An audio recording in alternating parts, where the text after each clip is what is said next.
안녕하세요. 저는 이곳 사연을 즐겨 듣는 30대 여성입니다.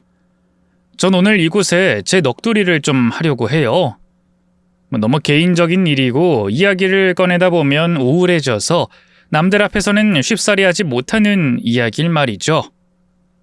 그리고 제 이야기를 통해 다른 분들께서도 느끼는 바가 있고 좋은 방향으로 관계가 회복되길 바라며 글을 써내려가 보겠습니다. 남편과 결혼할 때만 해도 제 결혼 생활은 행복만 가득할 거라고 생각했습니다. 그때는 어려서 그런지 이 결혼이라는 게 얼마나 어렵고 쉽지 않은 일인진 몰랐거든요.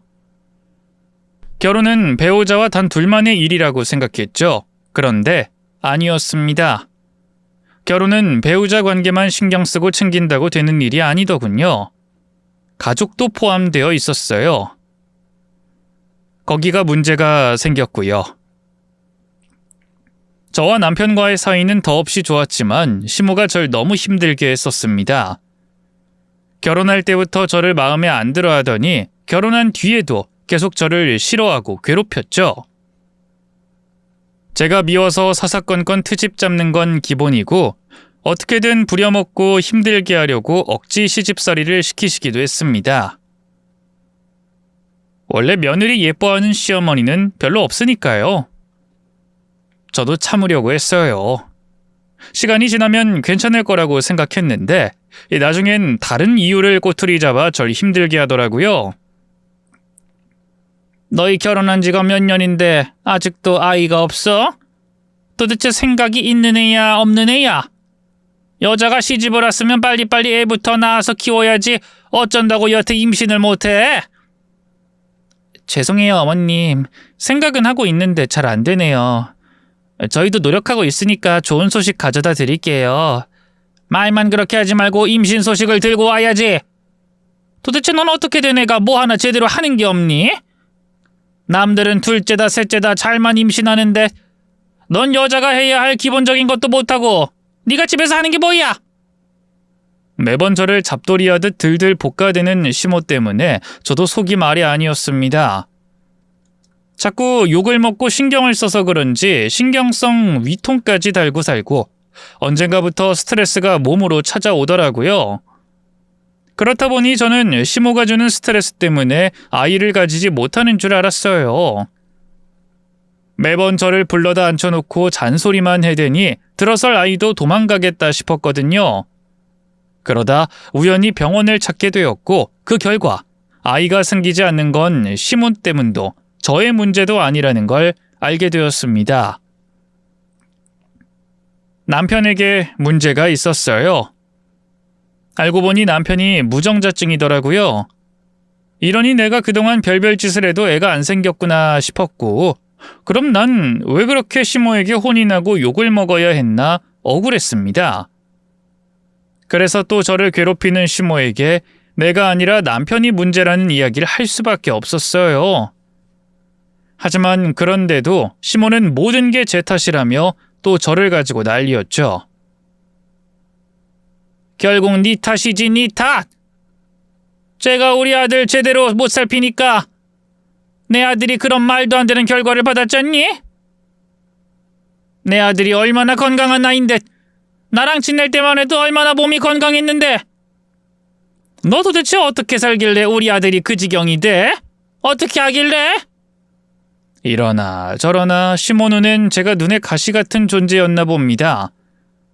그냥 제가 싫어서 저런다는 걸 알게 된 뒤로는 저도 시모의 무논리와 억지 괴롭힘을 그냥 모르는 척 하려고 했어요. 반항해봐야 또 다른 억지를 부릴 텐데 말씨름해봐야 나만 손해라고 생각했거든요. 그래서 그냥 한 귀로 듣고 한 귀로 흘리자고 생각하며 참았지만 제가 아무리 보살이라도 사람이 참는 것엔 한계가 있었습니다. 결국 참다 더 이상 참지 못하고 폭발을 해버리고 말았죠. 너만 아니었으면 우리 집에 분란이 있을 리가 없는데 네가 시집 오기 전엔 우리 집안이 얼마나 잘 굴러갔는지 아니? 전부 다 네가 시집 온 뒤로 이렇게 된 거야.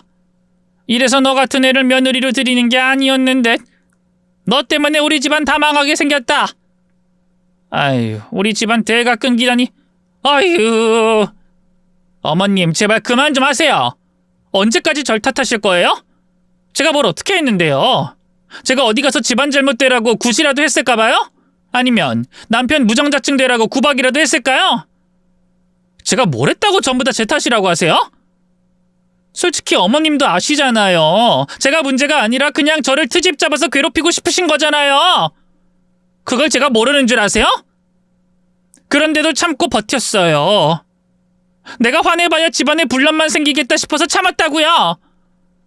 근데 어머님은 정말 해도 해도 너무하시네요. 뭐야? 저기 지금 시어머니 앞에서 못하는 소리가 없어? 맨날 참고 견디기만 하던 제가 그렇게 나오니 시모도 당황했는지 더 할 말이 없는 듯 했습니다. 결국 저는 참았던 분노를 터뜨리고 저를 괴롭히던 시모와 대판 싸워버렸죠. 그 후로 시댁의 발길을 끊어버리게 되었어요. 한 달에 몇 번씩이나 찾아가서 시모 수발 들고 했던 것을 전부 끊어버렸던 거죠. 하지만 저도 아주 모질 순 없는지 명절엔 어쩔 수 없이 시댁에 가야 했습니다. 싸우고도 명절 챙기는 며느리가 어디 또 있을진 모르겠지만 그래도 저는 제 책임을 다하려고 했어요. 워낙 책임감이 강한 성격이기도 했고 그렇게 당하고 싸웠으면서도 혼자 고생할 늙은 시모를 생각하니 안쓰럽기도 했거든요. 그렇다 보니 명절날 저 혼자 있는 게 편할 것 같지도 않았던 저는 어차피 가서 음식만 하고 금방 오면 되겠지 싶어서 제사와 명절 때만 가기로 했습니다. 그렇게 그 후로 2년 정도 넘게 시댁 일을 도왔는데 그런데도 시모는 고마워하는 눈치가 전혀 아니었어요. 우리 집 제사도 아니고 시댁 제사도 오러 간 건데 뭐가 그렇게 불만인지 시모는 그때마다 그날만 기다린 것처럼 절 괴롭히더라고요. 우리 잘난 며느님 오셨어? 언젠 다시 안 보고 살 것처럼 그러시더니 여긴 또 어쩐 일로 오셨나? 왜? 아주 남남인 것처럼 안 보고 살자 그러더니 명절 제사는 챙겨야겠어? 어머님, 왜 그러세요? 저 어머님 도와드리러 온 거잖아요. 저 자꾸 그렇게 괴롭히셔서 어머님한테 좋을 게 있으세요? 제가 안 오길 바라시는 거예요? 뭐야? 너 또 어디서 말대꾸야? 잘못했다고 하면 끝날 걸 또 어디서 말대꾸냐고! 못난 며느리 혼 좀 냈다고 난리를 치면서 악을 쓰더니 이젠 네가 며느리 도리마저 안 하겠다 이 소리야? 그래서 며느리 도리하러 왔잖아요. 어머님 혼자 고생하실 거 걱정해서 도와드리러 온 거니까 아무런 말씀도 안 하시면 안 돼요? 할 것도 많은데 저랑 또 싸울 겨를이 있으세요? 이게 진짜 오냐오냐 해줬더니 또 기어오르네? 그럼 내가 네 앞에서 납작 엎드려 굽히라는 거냐? 지금 시어머니들은 며느리 눈치나 보고 살라는 말이야? 제가 언제 그랬어요? 그냥 어머님이 저 안 건드리시면 될 일인데 왜 그걸 못하시고 긁어 부스럼을 만드세요? 임신 문제도 제 문제 아니라고 말씀드렸는데도 끝까지 제 탓이라고 하시고 이렇게 일하러 왔는데도 그러시면 제가 이 이상 더 어떻게 참아야 하나요? 저도 사람인데 숨 쉴 틈은 주셔야 하는 거 아니에요?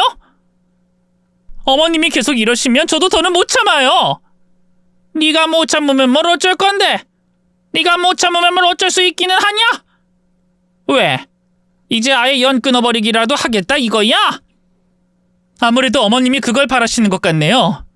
저만 보면 못 잡아먹고 이러시는데 그냥 제가 안 오는 게 맞는 것 같아요.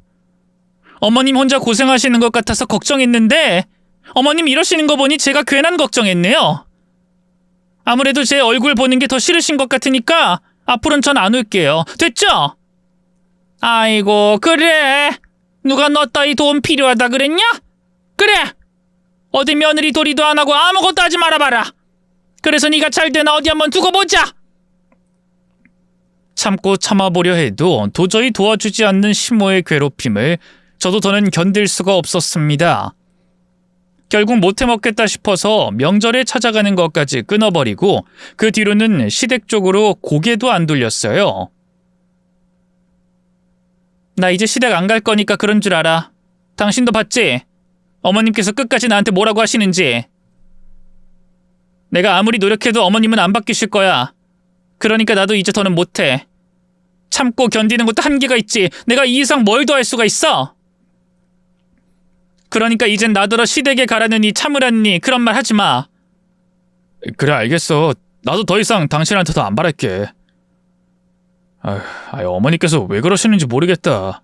원래 그렇게까지 고집 있으신 분이 아니신데. 그런데도 그렇게 고집 피우실 만큼 내가 미우신가 보지? 난 대체 이해가 안 돼. 내가 뭘 그렇게 잘못했어? 결혼해서 지금까지 난 어떻게든 예쁨 받아보려고 그렇게 노력했는데 어머님이 내 노력 이해해 주신 적이 한 번이라도 있어? 심지어 아이 문제까진 전부 내 책임이라고 하시고 모든 집안에 문제만 있으면 내 탓이라고 하시니 내가 그런 괴롭힘을 어떻게 더 참아? 그래, 나도 당신 고생한 거 다 알지. 그런데도 무리한 부탁해서 미안해. 내가 진작에 어머니랑 해결 봤어야 하는 일인 건데 괜히 당신만 고생했다 싶네. 미안해 여보. 됐어. 이제와서 당신 사과도 의미 없고 아무튼 난 손 뗐으니까 시댁 일 앞으로 당신이 알아서 해.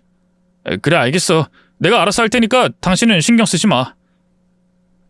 남편도 그동안 제가 시모에게 당해온 걸 알아서 그런지 더 이상 참아달라고 부탁하지 못하고 우리 두 사람의 관계를 포기했습니다. 그 후 시댁 일은 남편이 알아서 하기로 했어요. 그런 저 때문에 시모는 많이 화가 났는지 그런 시모를 달랜다며 남편은 시댁에 자주 드나들기 시작했죠. 여보, 나 어머니께 다녀와야겠어. 어머니께서 할 말이 있으시다고 부르시네. 오늘 저녁은 당신 혼자 먹어야겠다. 미안해. 어쩔 수 없지 뭐. 알겠어. 그럼 들어올 때 연락해. 일주일에 몇 번씩 시댁에 다녀온다고 하고 늦은 밤에도 갑자기 시댁에 간다면 나가는 걸 보며 너무 자주 가는 건 아닌가 생각도 들었지만 그걸로 남편을 나무랄 수가 없었습니다. 뭐 따지고 보면 나 때문에 벌어진 일이다 보니 저한테도 책임이 있다고 생각했거든요.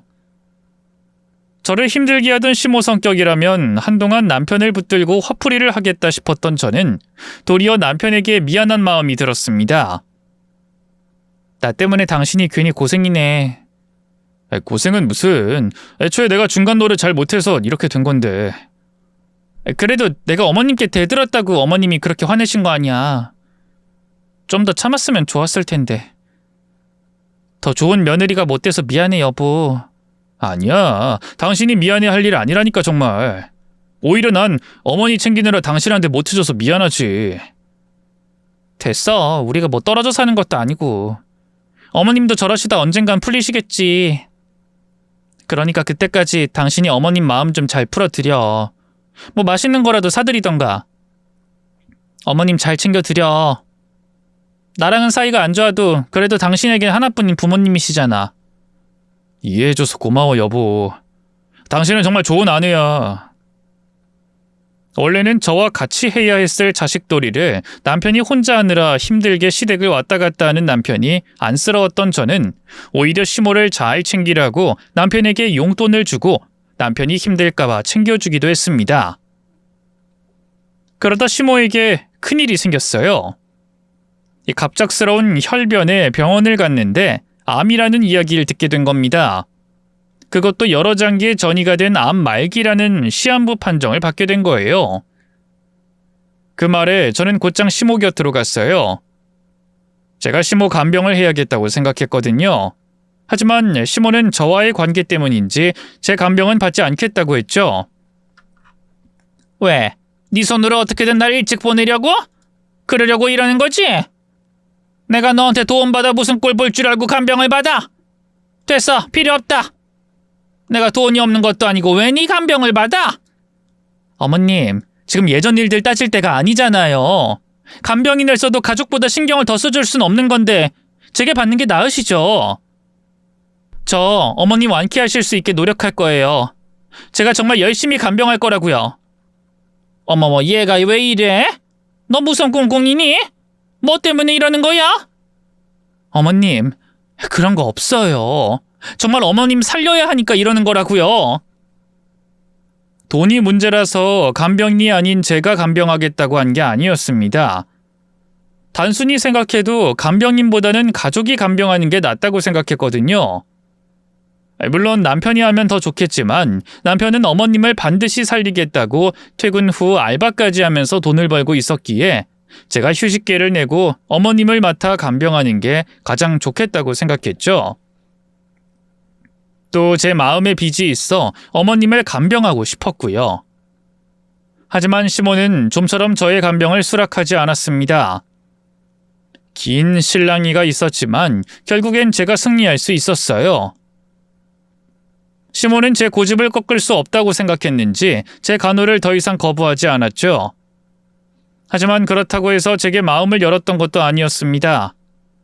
제가 시모 옆에서 하루 종일 간병하고 있어도 제게 따뜻한 표정 한번 지어주지 않았고, 밥은 먹었냐, 피곤하면 좀 쉬어라, 눈 좀 붙여라 등등 저를 걱정하거나 제 생각을 해주는 말은 한마디도 하지 않았어요.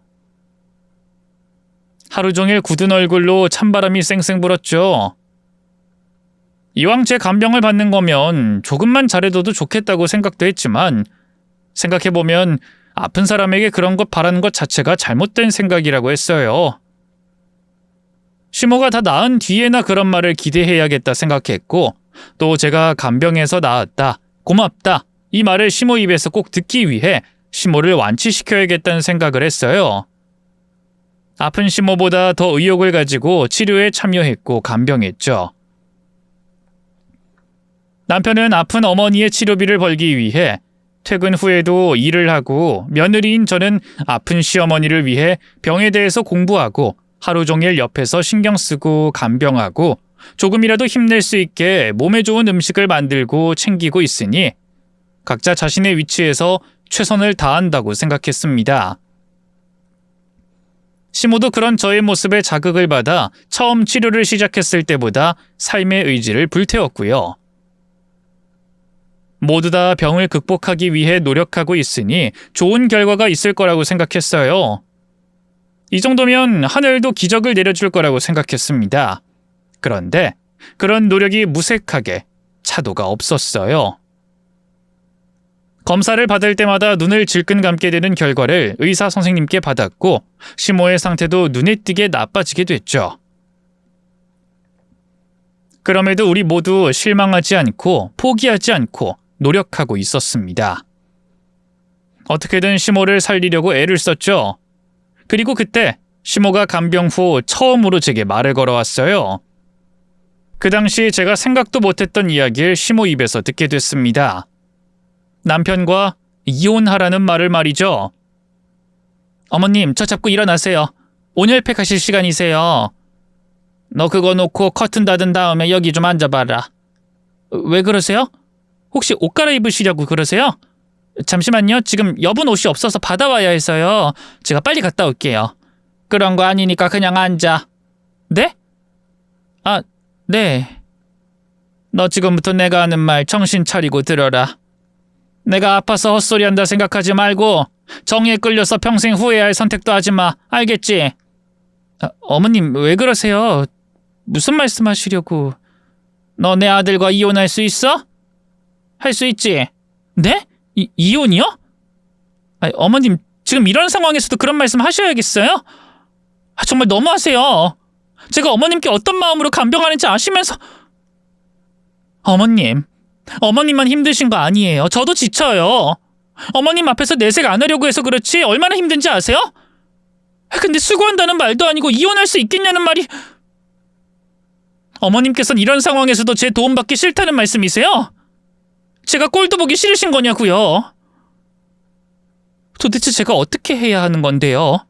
제가 요 몇 년 발길 끊고 며느리 노릇 못한 건 잘못이지만 지금 그런 거 따질 때가 아니시잖아요. 그런 거 아니니까 우선 진정 좀 해라. 내가 긴장한 상태로 말을 꺼내다 보니 네가 오해할 만한 말이 나왔구나. 네가 못마땅해서 이혼하라는 게 아니라 석훈이 그놈이 못된 놈이라, 너무너무 못된 놈이라 내가 이혼하라는 거다. 네? 갑자기 그게 무슨 말씀이세요? 석훈이 너 두고 바람 피운다. 그 천벌받을 놈이 널 두고 바람 피운다고.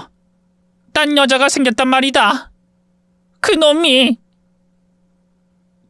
그 사람이 바람을 피운다고요? 그 사람이? 어머님, 정말 왜 이러세요? 아무리 제가 싫다고 하셔도 그렇죠. 이젠 어머님 아들까지 못된 놈으로 만들어서 제가 나가 떨어지게 하시려고요? 제가 그렇게까지 싫으신 거예요? 네, 알겠어요. 그럼 제가 더 이상 어머님 눈에 안 띄도록 할게요. 간병인 구해서 저 대신에 어머님 곁에 있도록 할 테니까 이러지 마세요. 그런 거 아니라니까. 내가 하는 말 진짜야. 정말 석훈이 그놈이 널 두고 딴 여자 만나고 있어. 내가 들었다. 내가 봤다고. 자, 이거 봐라. 이거 걔가 딴 여자랑 통화하는 동영상이야. 여기 통화하는 상대가 내가 방금 말한 그 상대라고. 이게 뭐요? 그이가 통화하는 모습 멀리서 찍으신 거잖아요. 이게 어떻게 그이가 바람 피우는 증거가 돼요? 어머님, 제발 그만하세요. 제가 어머님 눈앞에 띄지 않겠다니까요? 왜 죄 없는 그 사람까지 나쁜 사람으로 만들어서 이간질하세요? 제가 데스크에 가서 간병인 구한다고 말하고 올 테니까 이제 그만하세요. 그래야 안다. 네가 이렇게 나오는 것도 이상해할 것이 없지. 내가 그동안 한 짓이 있으니까. 근데 지금 내가 하는 말 진짜야. 사실이라고, 지혜야. 내 말 좀 들어줘라. 나 정말 너를 위해서 하는 말이야. 어머님. 시모가 아프기 전에 그런 말을 듣게 됐다면 신경이 쓰이긴 해도 한 귀로 듣고 한 귀로 흘렸을 겁니다. 원체 제 행동 하나하나 마음에 들지 않아 하던 시모였으니 남편과 이혼하라는 건 놀랄 일도 아니었죠. 그런데 그땐 저에게도 그 말이 충격으로 다가올 수밖에 없었어요. 저 정말 열심히 시모 간병을 하고 있었거든요. 정말 열심히 말이죠. 병원에서 받을 수 있는 치료가 줄면서 제가 노력해야 하는 부분이 많아졌습니다. 어머님과 비슷한 병세에 완치를 한 분들은 어떻게 낫게 되었는지 찾아보고 직접 연락드려 생활 습관, 음식, 운동, 치료법 등등을 하나도 빠짐없이 받아 적었고 그대로 어머님께 해드렸어요. 어머님 간병하는 와중에 집에 들어가면 치료와 회복에 조금이라도 도움이 될 음식하느라 바빴고 병원에 있을 때도 잠깐 짬만 나면 유해 성분은 하나 없는 몸에 좋은 음식 재료를 구하려고 했습니다. 또 이 운동은 시모에게 무리가 되지 않을까 제가 직접 움직여봤고 1시간 또는 반나절 간격으로 시모 컨디션을 기록하고 분석했어요. 제가 수험생 시절에 정말 열심히 공부했다고 생각했는데 그때보다 배로 더 열심히 공부하고 부지런히 몸을 움직였죠. 그걸 시모도 바로 옆에서 보니 모를 수가 없었습니다. 그래서 제게 고마운 마음은 없더라도 아직까지 미워할 거라고는 생각 못했죠. 그런 상황에서 시모에게 남편과 이혼하라는 말을 듣게 되니 충격이 클 수밖에 없었습니다. 순간적으로 제 감정을 컨트롤하기 힘들 정도라 저도 아픈 시모에게 서운하다고 목소리를 높여 토로하게 되었고요. 그때 마치 불타는 집에 기름을 들이붓듯 남편이 바람 피우는 증거라며 시모가 엉터리 동영상을 하나 보여줬어요. 하지만 통화 내용은 하나도 들리지 않는 멀리서 남편이 통화하고 있는 모습만 담겨 있었을 뿐이었죠. 저는 그 영상마저 시모가 절 미워해 저를 속이려는 얕은 술수라고 생각했습니다. 시모가 그렇게까지 하는 걸 보니 이제 화가 나다 못해 온몸에 힘이 빠졌어요. 도대체 내가 어떻게 해야 하나 싶어 허탈한 눈빛으로 시모를 쳐다보고 있었죠. 시모는 그런 저의 모습을 보고 억울했는지 제 손까지 부여잡고 말했어요. 사실이라고. 이번만큼은 진짜 저를 위해서 하는 말이라고 말이죠. 예, 지혜야. 제발 내 말 좀 믿어다오. 내가 이렇게 빌게. 내 아들 새끼 정석훈 그놈이 너한테 몹쓸 짓을 한다고. 너 같은 귀한 아내 두고 그놈이 바람 피우는 걸 사실대로 말하는 거다. 그러니 제발 내 말 좀 믿어줘. 어? 어머님, 진심이세요? 정말 그 사람이 바람 피운다고요? 그래. 내가 몸이 아파서 기민하게 움직일 수 없으니 네가 믿을 만한 증거가 없는 건데 네가 그게 있어야 믿을 수 있다면 내가 어떻게든 준비해보마. 나 절대 거짓말하는 거 아니다. 진짜야. 진심이라고. 만약 그게 사실이라면 어머님께서 그걸 어떻게 아시는 거예요? 그 사람이 바람 피우는 걸 어머님께 말한 거예요? 그리고 정말 만에 하나 그이가 바람을 피운다고 해도 그걸 왜 제게 알려주세요? 어머님 평생 저 마음에 안 들어 하셨잖아요. 제가 알게 되면 이혼 소송할 게 뻔한데 어머님 아들만 욕먹고 손가락질 받을 텐데 왜 제게... 거기다 지금 이 상황이라면 제가 어머님 간병하는 것도... 그래서 하는 말이다. 내가 너에게 간병받고 있으니 하는 말이야. 지금까지 며느리한테 하나 잘해준 거 없는 내가 너에게 간병을 받아서 되겠니? 네가 얼마나 고생하는지 정성인지 다 아는데 그걸 어떻게 받아? 내 자식놈이 용서받을 수 없는 짓을 한다는 걸 알면서. 그런데 나도 처음부터 석훈이 그놈이 딴짓거리하고 있는 걸 알았던 건 아니다. 나도 치료받는 중에 알게 된 거야. 처음에 녀석이 회사 일로 아니면 너랑 통화하는 줄 알았어. 근데 우연히 듣게 된 대화 내용이 너무 이상하더라고. 너희 사이가 아무리 좋다고 해도 결혼한 지가 몇 년인데 애들 연애할 때나 쓰는 말로 전화하고 있겠니? 거기다 나 아픈 뒤로 네가 억지로 웃고는 있었다만 기분이 안 좋은 거 알고 있었어. 그러니 석훈이 그놈이 웃고 즐기고 하는 통화 상대가 넌 아니라는 걸 짐작할 수 있었지. 나중엔 내 짐작대로 네가 아니라 다른 여자라는 걸 확인하게 되는 일이 있었고. 확인이요? 네가 밀린 집안일이랑 나 먹일 반찬하러 간다고 석훈이랑 교대할 때 말이다. 그때 석훈이가 뭐 마려운 게 마냥 하루 종일 서성거리더니 전화 받고 나가더라고. 그때까지 석훈이에게 딴 여자가 있는 건 아닌가 의심은 했지만 설마 아픈 자기 엄마가 눈앞에 있는데 불러낼 줄은 몰랐어. 전화 받고 나가도 배달 음식 받으려고 내 앞에서 냄새 풍기며 맛있게 먹는 게 미안하니 밖에서 먹으려고 나가는 줄 알았는데 글쎄 그때 그 여자를 만나고 있더라고. 내가 그때 내 아들이란 놈에게 충격을 받기도 했고 그때 그런 일이 생길 줄은 몰라서 미처 증거를 남기지 못했다. 대신 확실하게 알게 됐지. 그 천벌받을 놈이 헛짓거리 한다는 걸 말이지. 그 사실을 알고 내가 가장 먼저 들었던 생각이 뭔지 아니? 지혜 너한테 미안하다였어.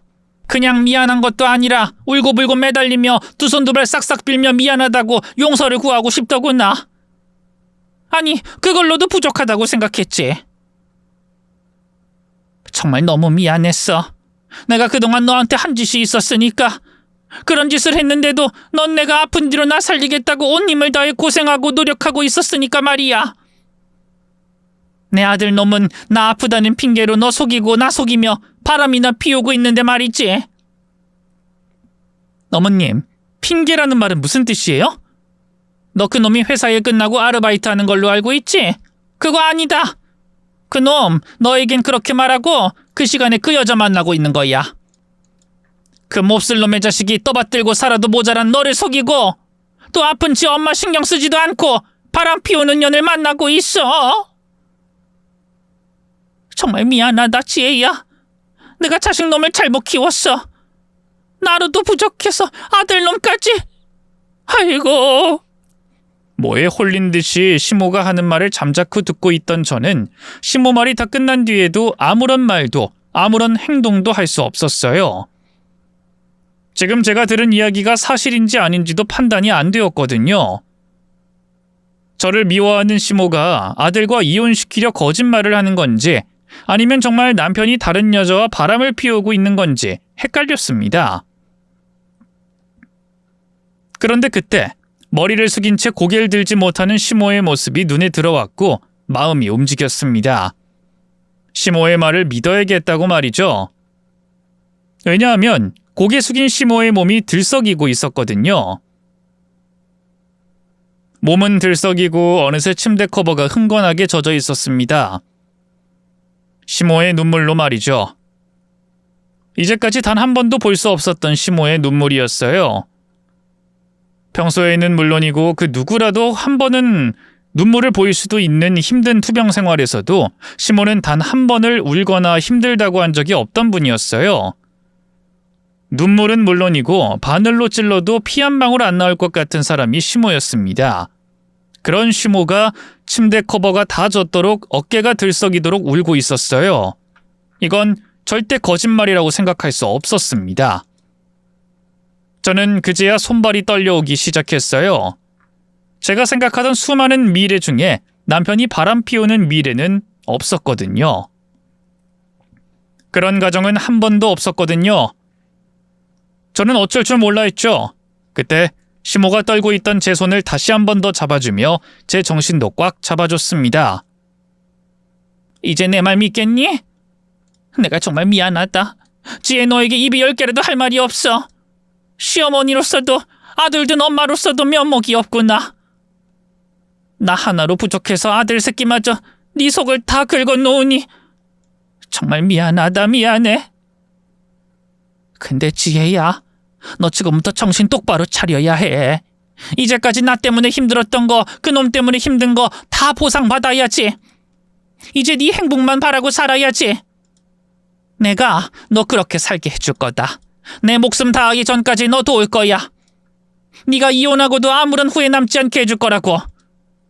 그러니 나 한 번만 믿어다오. 믿어요? 어머님을요? 그래, 날 말이다. 네가 나한테 감정이 있다는 건 나도 잘 안다. 내가 시어머니로서 어른으로서 못할 짓 한 것도 알고, 그리고 네가 날 믿을 수 없다는 것도 알아. 근데 지금은 날 믿어야 해. 너 지금 석훈이 그놈이 바람 피우는 증거 잡고 이혼해도 뭐 없어. 위자료 받고 재산분할 받는 게 끝이다. 겨우 그게 전부야. 그렇게 되면 너 안 억울하니? 네가 지금까지 석훈이 뒷바라지는 얼마나 했고 나한테 지독하게 당해서 마음고생은 얼마나 했는데, 나 살리겠다고 한 고생이 있는데 그거 가지고 되겠어? 아니잖니. 그걸로 네 억울한 심정에 턱도 없지. 그걸로 너무 부족하지. 그래서 내가 너 도우려고 하는 거다. 지금까지 내가 너한테 한 잘못, 석훈이 그놈이 너한테 한 잘못 빌려고 이렇게라도 사죄해야 조금이나마 너한테 저지른 잘못에 용서받을 것 같아서. 저는 도대체 무슨 말씀이신지 모르겠어요. 지금 이 상황도 너무 갑작이라 뭐가 어떻게 된 건지도 모르겠고, 어머님께서 알아듣기 힘든 말만 석훈이 그놈과 이혼해. 이혼 증거도 내가 잡고 이혼 소송할 때도 내가 도울 테니 넌 무조건 석훈이랑 이혼해라. 석훈이 그놈이 네 앞에서 어떻게 용서를 빌든 그 어떤 감언이설로 널 꿰든 흔들리지 말고 이혼해. 그리고 그 전에 내 재산 네가 전부 다 증여받아라. 재산을 증여받아요? 제가 전부 다요? 그럼 내가 알아보니까 네가 석훈이 바람 피우는 증거 가지고 소송해서 이혼이 받아들여져도 너희 재산 중 절반밖에 못 가져가. 그것도 넉넉하게 계산해서 말이지. 그러니까 내 재산이라도 네가 챙겨야지. 그래도 어머님 재산이고 제 몫이라고 주장할 수 없는 돈인데. 그건 걱정하지 마라. 내가 어떻게든 그놈이 내 재산 증여받는 거 포기하게끔 만들 테니. 그리고 이게 나랑 내 아들놈이 너한테 저지른 죄값을 조금이나마 갚는 거야. 그게 그놈에게 할 수 있는 유일한 복수야. 그러니 꼭 네가 받아줘야 해. 내가 너한테 너무 미안해서 그런다. 이 병도 내가 지금까지 잘못 살아와서 너한테 너무 많은 잘못을 해서 걸린 것 같아. 내가 너무 늦게 알았어. 너한테 그렇게 하면 안 된다는 걸, 그렇게 못된 마음을 품고 살아서는 안 된다는 걸 이제서야 안 거야. 죽을 병에 걸리고 나서 말이지. 미안하다. 미안해. 어머님. 시모 눈에서 다시금 눈물이 터져 나왔고 그 눈물에 저도 울음을 참을 수가 없었어요. 하지만 시모 앞에서 눈물을 흘리면 그대로 무너져 내릴 것만 같아 병실 밖으로 뛰어나왔습니다. 저도 시모가 아프게 되고 제가 가지고 있던 마음의 부치가 있었거든요. 제가 조금 더 좋은 며느리였다면, 어머님 마음에 드는 며느리였다면 우리 사이에 불필요한 마찰이 없었을 테고, 그럼 그런 병도 걸리지 않았을 거라고 생각했습니다. 시모의 병이 제 모자람과 잘못으로 생긴 것 같아 죄책감에 시달렸어요. 그래서 시모 곁을 떠나지 않고 최선을 다해 간병하고 있었고요. 그런데 시모도 같은 마음이었다고 생각하니 죄송한 마음에 눈물이 흘러나왔죠. 저는 눈물을 한참 동안 흘린 후 겨우 마음을 진정할 수 있었습니다. 그리고 시모가 제안한 말에 생각해봤죠. 조금 혼란스러웠지만 제겐 다른 선택의 여지가 없었습니다. 제가 이혼 경험이 있거나 주변에 이혼한 사람이 있는 것도 아니었지만 시모가 한 말처럼 남편에게 그 어떤 복수도 할 수 없다는 걸 알았어요. 할 수 있다면 기껏 해봐야 주변 사람들에게 남편이 한 짓을 알리는 정도인데 그걸 복수라고 할 수 있을까 싶었죠. 그런데 시모가 한 말처럼 재산이라도 더 받을 수 있고 그걸로 남편 속이 뒤집어진다면 그나마 제 속이 조금은 낫지 않을까 싶었어요. 또 앞서 말한 것처럼 그 외에 제가 할 수 있는 다른 복수도 없기도 했고요. 저는 시모의 말을 따르기로 했어요. 제가 동의한다는 말을 들은 시모는 자신이 모든 걸 관장하겠다고 했습니다. 제가 해야 할 건 남편의 외도 증거를 확보하는 것밖에 없었기 때문에 시모가 만든 상황을 맞장구 쳐주기만 하면 됐죠. 네? 재산을 이 사람한테 다 증여하시겠다고요? 아니 왜요? 어차피 이 사람이 증여받으나 제가 증여받으나 내야 할 세금도 똑같은데 왜 이 사람한테 증여하겠다고 하세요? 그거야 지혜 얘가 더 고생하고 있으니 주는 거지. 그리고 네 할아버지께서도 돌아가시고 재산 물려주실 때 네 아버지가 아니라 나한테 물려줬다. 남자가 돈 있으면 딴 생각이나 해서 돈 못 불려. 또 얘가 하는 일이 투자하는 거고 재테크하는 건데 돈 불리는데 너보단 낫지 않겠냐? 아니 그게 어떻게 이유가 돼요? 할아버지께서 어머니 물려주신 건 아버지께서 맨날 사업하겠다고 노래를 부르시니까 걱정되셔서 그러신 거죠. 아니 제가 사업하겠다고 한 적 있어요? 아니 그리고 설령 제가 투자하더라도 혼자서 결단 짓고 말없이 하겠어요? 다 이 사람과 상의하고 하지? 아니 거기다 이 사람 있는데 이런 말까지 하면 좀 그렇지만 제가 이 집안 핏줄이고 어머니 아들이에요. 재산을 물려받는 거면 제가 받는 게 맞죠? 너희 부부 아니냐? 네? 그게 갑자기 무슨 말씀이세요? 부부 맞죠? 그래, 부부 맞지? 그럼 그 돈이 누구한테 가든 그게 무슨 상관이야? 네가 증여받든 얘가 증여받든 전부 다 너희 돈이고 너희가 불려갈 돈인데 누가 받든 무슨 문제냐고? 왜? 지혜 제가 못 믿어워? 제가 누구 딴 남자라도 만나니? 예, 너 석훈이 말고 뒤에서 만나는 사람 있어? 아니지. 지금 하루 종일 내 옆에 붙어있는데 그럴 시간이 어딨어? 그럼 너 나중에라도 우리 석훈이 배신하고 딴 남자 만날 거냐? 그럴 리가요. 그리고 제가 다른 남자 만날 생각이 있었으면 어머님과 사이가 나빴을 때 그런 일이 있었겠죠. 허! 쟤 말하는 것 좀 봐라. 그냥 아니라고 하면 될 것을 또 사람 속을 뒤집네. 그래, 웬일로 오래간다 했다. 아무리 내가 아프다고 해도 네 성질머리가 있는데 안 대들고 배겨? 석훈아, 나도 지 시어머니 앞에서 덤비고 자기 할 말 다 하는 애한테 우리 집안 재산 물려주고 싶지 않아. 근데 이게 감정적으로 해서 될 일이니? 결국에 우리 집안 잘 되라고 하는 일인데 개인 감정이 들어가서 되겠어? 거기다 얘도 자기 입으로 말하잖니. 너 배신한 일 없다고. 그런데도 얘가 배신할까 불안한 거면 계약서라도 한 장 쓰자. 지혜 얘가 바람 피우거나 이혼할 만한 사유로 너희 두 사람이 헤어진다면 그땐 내가 준 재산 뱉어내기로. 어때? 됐지? 아니죠. 그렇게 번거롭게 할 거 없이 제가 받으면 되는 건데. 너 정말 왜 그러니? 얘 싫어하는 나도 개인 감정 다 배제하고 우리 집안 이익을 위해서 이러는데? 혹시 너 네가 딴 생각 가지고 있니? 너 얘랑 이혼할 생각인 거야? 그래서 계속 이러는 거니? 네? 아니요. 제가 무슨 딴 생각을 해요. 저도 이 사람과 이혼할 생각이었으면 진작에 했겠죠.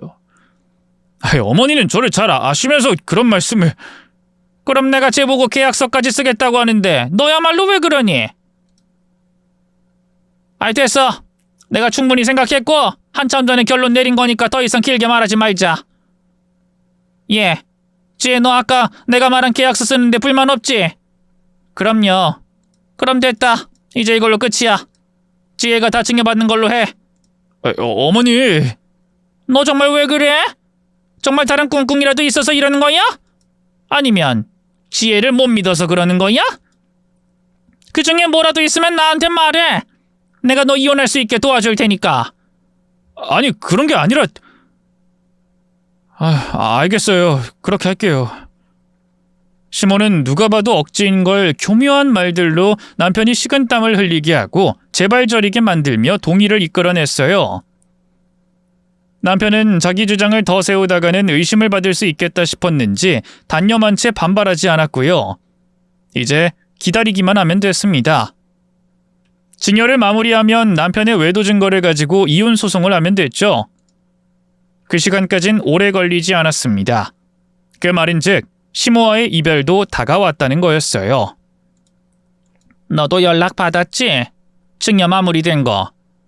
네, 그동안 고생 많았다. 이제 이혼 소송만 잘 끝내면 정말 다 끝이니 너 하고 싶은 거 하며 지내고 더 좋은 사람, 더 좋은 남자 만나서 행복하게 살아라. 내일부터 여기로 찾아올 필요 없어. 미운 시어머니 옆에 있느라 힘들었을 텐데 어디 푹 쉴 만한 곳에 가서 쉬다 와라. 그게 나을 거야. 석훈인 그놈이 난리칠 게 뻔하니까 말이지. 너 돌아올 때쯤엔 내가 찍소리도 못하게 만들어 놓을 테니까 휴대폰도 꺼놓고 쉬다 와. 아니요, 저 어머님 다 나으실 때까지 계속 옆에 있을 거예요. 그러기로 했어요. 뭐? 너 지금 무슨 소리 하는 거야? 왜 내 옆에 있겠다는 거야? 이제 이혼만 하면 끝인데 왜 네가 날 간병해? 그럼 그 이한테 맡길까요? 간병인한테 맡겨요? 제가 전부터 누누이 말씀드렸죠. 제가 꼭 어머님 완치시킬 거라고. 그 약속 지킬 때까지 저 안 가요. 못 가요.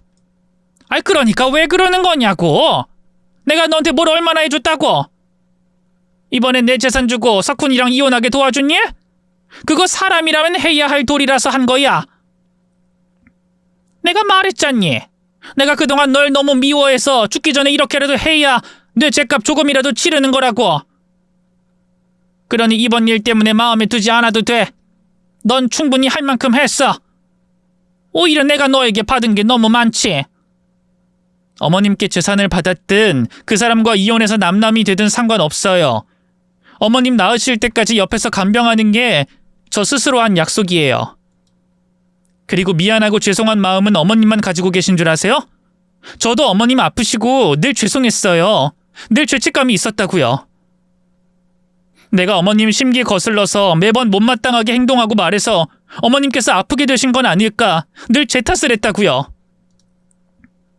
그래서 어머님 아프시다는 이야기 듣고 제가 간병하기로 한 거예요. 어머님 꼭 낫게 하겠다고 저 스스로와 약속하면서 말이죠. 그 약속은요. 상황이 어떻게 되든 상관없어요. 저 여기 있을 거예요. 지혜야. 내 병 너 때문이 아니라는 걸 알면서 왜 그러니? 너 정말...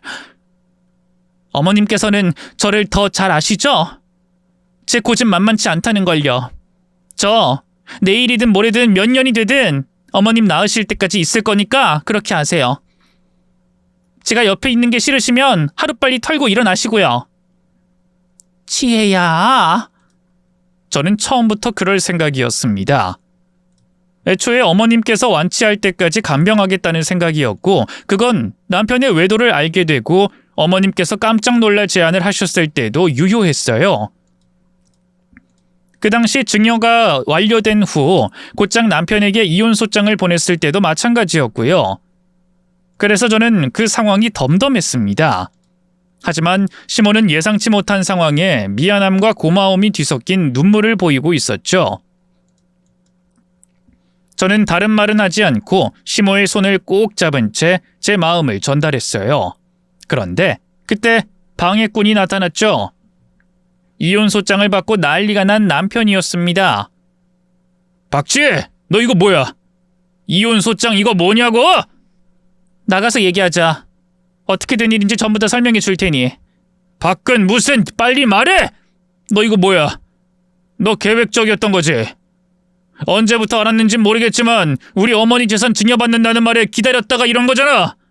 그러지 않고서야 증여 끝나자마자 기다렸다는 듯이 이혼 소송을 할 수가 있어? 어머니, 이거 보세요. 이 여자가 결국엔 이렇게 저랑 어머니 뒤통수를 쳤어요.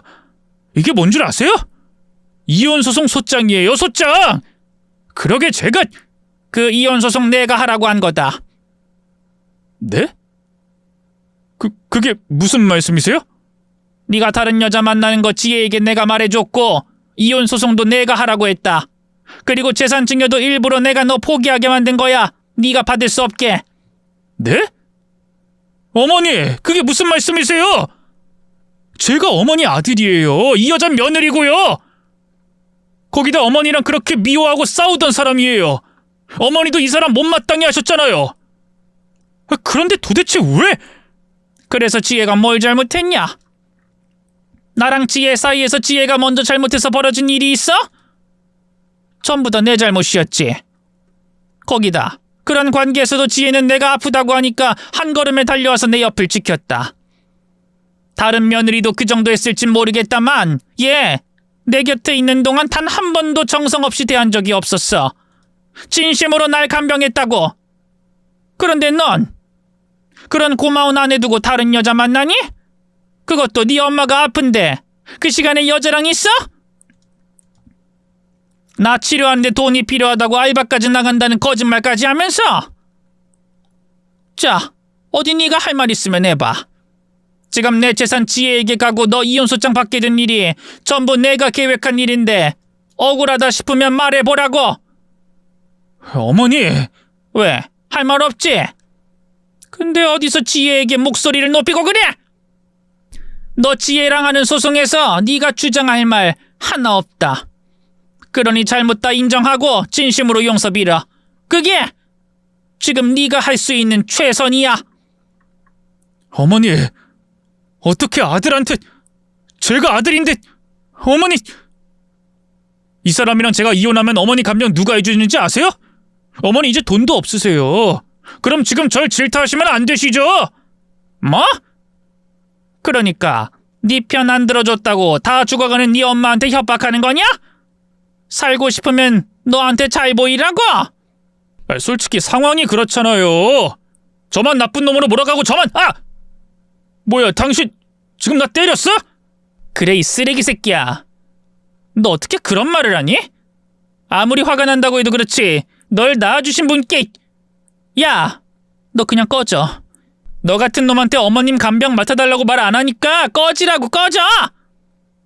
그럼 네가 간병하겠다는 거야? 뭐야? 쥐가 할 것도 아니면서 어디서 맡아달라 뭐라 난리야? 너 남의 집안일에 끼어들지 마. 이혼하면 남남인데 끼어들지 말라고. 이미 내가 앞으로 쭉 어머님 간병하기로 다 합의됐거든? 그러니까 너야말로 남의 일에 끼어들지 말래? 뭐? 그게 무슨 말도 안 되는... 어머니, 이 사람 말이 사실이에요? 왜 대답이 없으세요? 뭐야, 두 사람 도대체 무슨 생각으로 이러는 건데? 왜 이래? 그만 조용히 하고 가라. 안 그럼 나한테 뺨을 더 맞든가 경찰한테 끌려나가게 될 거야. 남편은 갑자기 똘똘 뭉친 것처럼 보이는 저와 시모를 보며 이해가 안 된다는 표정을 짓고 있었습니다. 그러다 더는 할 말이 없는지 그대로 자리를 떠났죠. 남편이 떠나고 어머님께서는 아무런 말씀이 없으셨고 저도 다른 말을 더 하진 않았습니다. 그저 평소처럼 어머님 곁을 지키며 간병을 했죠. 어머님 마음이 얼마나 복잡하실지 알았기 때문에 제가 감히 위로의 말도 건넬 수가 없었거든요. 그건 숱한 위로의 말보다 시간이 해결해 주는 거라고 생각했어요. 이후 저는 전과 똑같이 어머님 간병을 하며 지냈습니다. 중간중간 남편과의 이혼 소송으로 자리를 비우는 걸 제외하면 시모의 병을 낫게 하려고 최선을 다했어요. 하지만 안타깝게도 시모의 건강은 점점 더 나빠졌습니다. 나중엔 호스피스로 들어가게 되셨고 끝까지 병마를 이겨내려던 어머님의 의지와 달리 돌아가시게 되셨죠. 저는 임종 때도 돌아가시고 장례식을 치를 때도 전 남편과 같이 어머님 곁을 지켰고요. 어머님께서는 돌아가시기 직전까지 제 행복을 빌어주셨어요. 그리고 제게 미안하다는 말씀하셨죠. 그래서 어머님을 떠나보내고 난 이후 저는 더 많은 책임감을 느끼고 삽니다. 어머님께서 말씀하신 것처럼 행복하게 살려고 노력 중에 있죠. 그러다 보니 지나간 일에 후회를 안 하려고 하는데 도통 어머님 일을 생각하면 잘 안 되네요. 조금만 더 빨리 관계를 회복할 수 있는 일이 있었다면, 병의 증세가 나쁘지 않아 치료가 가능한 상황이었거나 기적이 벌어졌다면 저와 어머님은 사이좋은 고부관계로 지금까지 잘 지내고 있지 않을까 싶어서 말이죠. 하지만 이런 후회 무슨 소용이 있겠습니까? 소용이 없다는 걸 알기에 제가 여기에 제 사연을 보내는 거예요. 여러분께서는 저와 같은 후회하지 마시라고 말이죠. 좋은 게 좋은 거라는 말처럼 미운 사람이 있어도 자기가 듣기 싫은 말과 손해를 좀 보더라도 좋게 잘 지내세요. 저처럼 나중에 후회하지 마시고요. 그럼 마지막 할 말까지 마친 저는 그만 사연을 마무리 짓겠습니다. 다들 안녕히 계세요.